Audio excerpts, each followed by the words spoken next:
Welcome to the chemistry of lasting love. It is week 3 and it's the Aphrodisiac Effect. The chemistry of lasting love, and that is what we're looking at today. Well, I don't know about you, but when my husband and I were dating, we liked to have a good time together.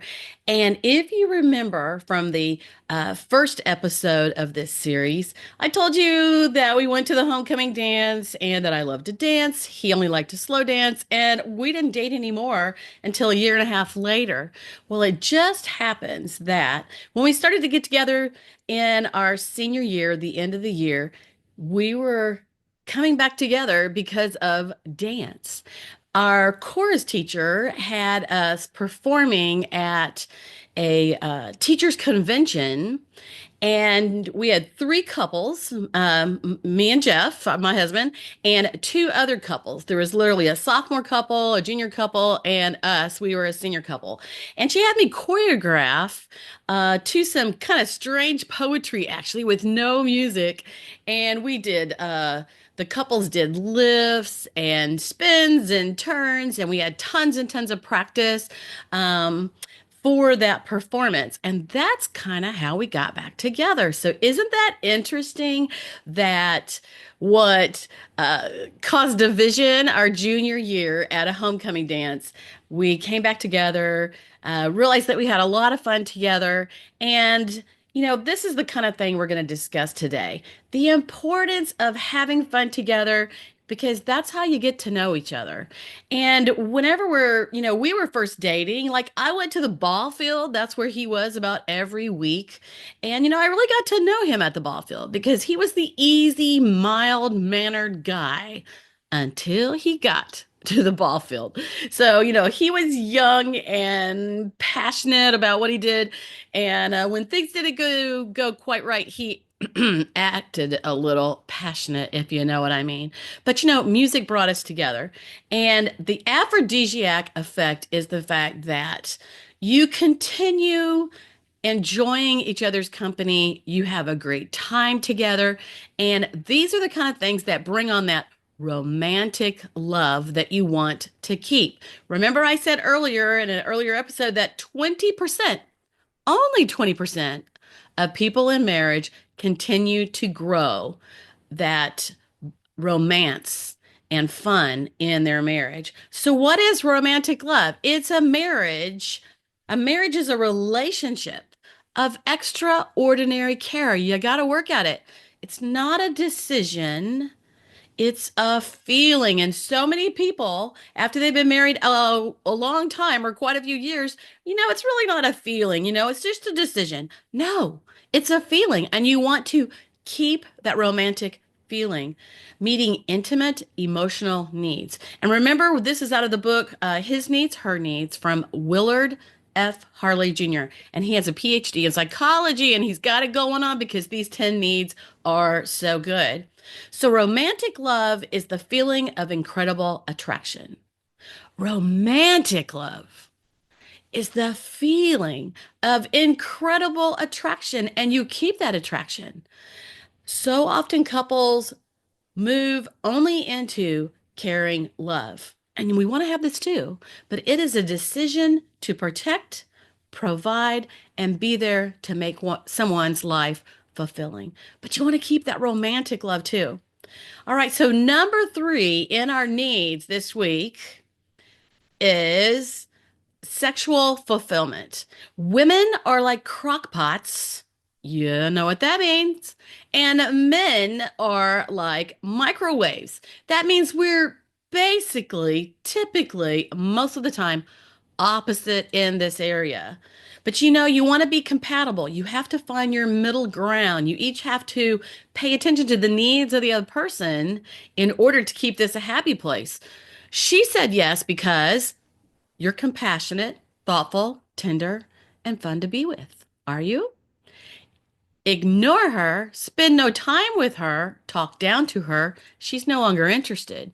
A marriage is a relationship of extraordinary care. It's not a decision, it's a feeling, meeting intimate emotional needs. And meeting the emotional needs of your spouse keeps the romantic love alive. and the desire for intimacy. Yes, meeting the emotional needs keeps the love bank full, and you have a better chance of keeping that romantic love. And there's a lot of aspects of this, and you're going to see all of those in these 10 needs. But when our romantic and emotional needs are not met, there is a crisis, there is frustration, there is emptiness because your bank is empty. Sexual fulfillment and intimacy. Number four, there is one, only one known aphrodisiac, and that's testosterone. Now, who has a lot of testosterone? That's the men. And so for men, sex is a craving. For women, it's more emotional, but it is a bond that you have as man and wife. And it's a special bond that holds you together. And it takes a little give and take. Personality styles come into play with this. Some personality styles, some people are very visual, some are super patient, affectionate. Remember, that's one of those needs that so many women need. Playful, and some are very serious. You never know what they're thinking. But bring into play anger, expectancy, pouting, cranky, sarcasm, and there's no love connection. No love connection if you are not fun to be with. And for the best results, let it become a habit. Focus on one another's top five needs. And remember, you can get that and print it out and both take the little quiz on that. And there's lots more information you'll be finding each week that is all in this free bonus that I have for you. And that is at theextraordinarymarriage.com/needs with an S. Needs with an S. Number four is recreational companionship. When dating, you talked and listened intently. Why? Because you wanted to learn more about this person that you were dating. You were interested in everything they told you. You loved to watch their face as they talked to you and find out what they loved the most. And you said yes to that football game, basketball game, maybe Broadway shows, museums, or the ballet. Why? Not because that was your favorite thing, but because you wanted to get to know them better. So once you get married, way too often, we no longer want to go to the basketball game. We no longer want to go to the Broadway show or the museum, the ballet, whatever it is. Suddenly, especially for men, they're like, I thought she liked basketball. I thought she liked football. I was really interested because, hey, we had this in common. And then once you get married, you find out that your spouse didn't like all the stuff quite as much as you thought they did. But guess what? It's not over. You can still find a handful of things at least that you are both interested in. And inside that free bonus, the Chemistry of Love free bonus, there is a whole giant list, a lot of it from the writer of the book, a whole long list of things you can go through and you take time together and you check them off like this is a big interest to me and it might be not interest to him. But you go through and you're going to find some things that are of interest to both of you. It is important for your spouse, their best memories to be times with you. I mean, fun to be with. It's so important that you spend time and you make memories together so you don't look back, at 5 months ago and think, wow, well, the best thing I did that month was something without my spouse. You want to have that connection, especially if recreational companionship is a top need for you. It's not for everybody. Most of the time, it's on the men's side. I know for me, it's me. I need new adventure, looking for something new to do. And my husband's very good about doing those things with me. People look for someone who will meet their needs when they're dating, who will meet their needs, not thinking of the other person. So, what's it like now that you're married? Recreational companionship, are you fun to be with? And that doesn't mean you have to be a fun loving person. You might be a very intellectual person and you love to go to museums or you love to learn about history or something else. But you can find something with your spouse that you do have in common. And I tell you, it's very important to do that. What activities do you agree to do together? If you stop and look, I bet there are some things. Women tend to like quieter events and men more adventurous. You want the most fun parts of your life to be with your spouse. A marriage is a relationship of extraordinary care. It's not a decision, it's a feeling meeting intimate needs. To reconnect. So if you found that you've just disconnected, and I bet there's so many people out there that have had this happen because you get busy with work, you get busy with kids, you're just not thinking about it, you're passing in the wind, and suddenly one day you're like, what do we do together? What do we like? Do I like you anymore? Well, you want to reconnect and engage only in activities that you and your spouse can enjoy together. So in the book, there was a story about a man and his favorite thing was playing golf, and it's not something that his wife did at all. And he hung out at the golf course all the time. Well, if appreciation and affection and some of those things were her top need and he was never around, you can imagine they started to grow apart. So when they went into uh, uh, Mr. Willard, when they went into him for consultation, he was a counselor. They went in there, and so he listened to them, and then he had the husband stop playing golf unless his wife wanted to go play with him. And they had to reconnect, find things that they had in common, and he had to only do those things for a while. And what the couple found was they began to enjoy one another's company again. I mean, how can you have romantic love and intimacy if you don't enjoy your spouse? So if you don't do this, make it a priority. I know I put some notes here we go to the beach, we go camping, we like to play games. Um, I even put on their rental property. And you're like, what kind of fun is that? Well, we've had rental property for many, many years, and we spent a lot of time on that rental property. And no, it actually was not fun. But guess what? It's time that we work together on painting and fixing things. And we would take some music and a speaker over to that rental property and we would blast out some nice fun music. Sometimes we would listen to a podcast or something that we were interested in learning from. And guess what? We made it as nice as it could be, even though we were working very hard. So, I mean, find the things you have in common. The fifth one is honesty and openness. When dating, you can tell if a conversation is natural or pushed.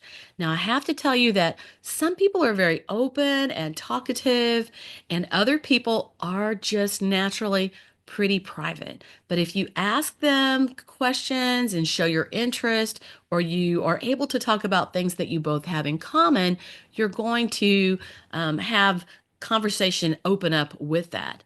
But honesty and openness is so important. You let your likes be known whenever you're having a conversation, family values, activities, and you keep your word. And I think this is pertaining to when you're dating. You're talking about what you value in life, your family values, what you value in life. Um, if you believe in God, if you love the beach, if you love the mountains, and you make sure you keep your word. So if you say you're going to call that person, you make sure you call that person. And you seem more open typically, even in private people, when you're dating because you are trying to get to know each other. So you can develop that relationship. If the lack of honesty and openness simply leads to distrust. Lack of honesty and openness leads to distrust. And I know I can't open up to anybody totally if I don't quite trust them, right? So openly discuss events, your day, how things make you feel. Some of us feel just a little more than others. accurate information. Make sure you're having open conversations where both people are talking, sharing feelings. Share your past. When you share your past, it helps your spouse understand you better because we have all gone through different kinds of things. My past with my family was like I was protected. My parents were very strict, but slightly easygoing, not over expectant or anything. They had a good relationship, and that's all that I knew. And then I got married, and evidently my husband's parents had basically the same kind of stuff, and I didn't know anything else was out there. And I didn't know people had hardships. I mean, some of the girls that I've talked to in on my podcast from all over the United States, some of them had hardships, and some people don't share all the hardships that they have. But when we do share those, other people hear it and they're like, me too. I had that happen too. And uh, if you have a hang up about something, your spouse can't understand unless you share from your past so they understand where that hang up is coming from. All right, so share your past, your present, the things that are going on now, and even your hopes for the future. Transparency versus privacy. Transparency versus privacy. And it does happen that one personality style is much more private than another. And so you might not be able to share outside your uh, relationship. They might not want anyone else to know different things. But, you know, um, if you take the time together, then you could still get to know those very private people. Dishonesty. Dishonesty drains your love bank. No intimacy. If you're dishonest, it drains your love bank. Unreliable, secretive, maybe you don't share. Honesty and openness. If you can express your reactions, how you're reacting to things without being demanding, without expressing disrespect, I hear that sometimes, and without becoming angry, your reactions will become an essential ingredient in helping you understand each other. Demands, anger, and disrespect communicate an unwillingness to understand, and possibly that you just don't care. I don't know how much hope there is for you if you really just don't care about your spouse. Your past experiences, like I was just talking about, plus your personality style. Personality style is where some people are very open and talkative, optimistic. Some are very cautious and careful and don't share a lot. Some people are very demanding, and that's part of their personality. They have to learn how to work with that. That's one of their reactions. But they're demanding, but they're also usually leaders and step out of their comfort zone when needed. And then another personality is very easygoing. They're that helpful person that never says no. You can always rely on them. So your past experiences, all that's happened to you before today, plus your personality style, that's your behavior style, equals your perspective. And that's why so often when we're talking with anybody or with our spouse, our perspectives are different because our pasts are different. Our perspectives are different because we have different personalities, and different personalities expect others to be like them.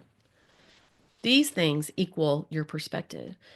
And these days, I mean, everything has in the past been closed up where it's like, hey, my way of thinking is the only way of thinking. But what you find is when you talk together and you bring forth your reasons and your why you see things the way you do, you'll begin to open up and understand one another much, much more. Reveal to your spouse as much information about yourself as you know, like your thoughts, feelings, habits, likes, dislikes, history, daily activities, and future plans. Watch out for behavior that tendencies like sarcasm, criticism, harsh tones of voice, and unforgiveness. I remember when I was younger, I had a friend, and her husband was a truck driver, and he was about 20 years older than her, and but he wasn't home that much. He was only home some, and so most of the time she went about her way and did her own thing. But when he came home, he was kind of controlling, and there was a lot of challenges. And we confide in our friends and we talk. And for me, I had really never run across such things, and she didn't know of anything going on at that time. But he talked down to her. He was not nice to her, and she had to put up with a lot of stuff. But it turned out in the end that he had another family somewhere else. And it even turned out that he had been in prison. She didn't know he had another family, and she didn't know he had been in prison. That family was in another state. I mean, craziness, right? So, he talked down to her and he was mean all the time because he had something to hide, you know? So that was one of my um, instances that I know of, that kind of thing. The chemistry of lasting love. There's only one aphrodisiac, and that's testosterone, and we know who has that. If you want to keep or revive the intimacy in your marriage, focus on your spouse's top needs: affection, conversations, recreational companionship, honesty, and openness are the ones that we have done so far, but there are five more. So make sure you listen to this series from the beginning. All right, so this week's homework. Next week, we're going to be looking at the eternal spark. So this week, I want you to rate your romance, be honest. Romance, not just your relationship, but your romance from a 1 to a 10. And then you might even write down why you think that is negative or positive. Number two, name the favorite recreational activity that you and your spouse participate in together. Somebody probably has recreation as one of their top needs. And if they don't, you still should be doing something together. And remember, if you've not already got your bonus, I'm sure you have. This is like the third podcast in this series. Go to theextraordinarymarriage.com/needs. There's lots of great stuff in there, and you're going to be glad you did it. And then you're going to have that in hand to go back to and look and refer to. All right. I will see you next week.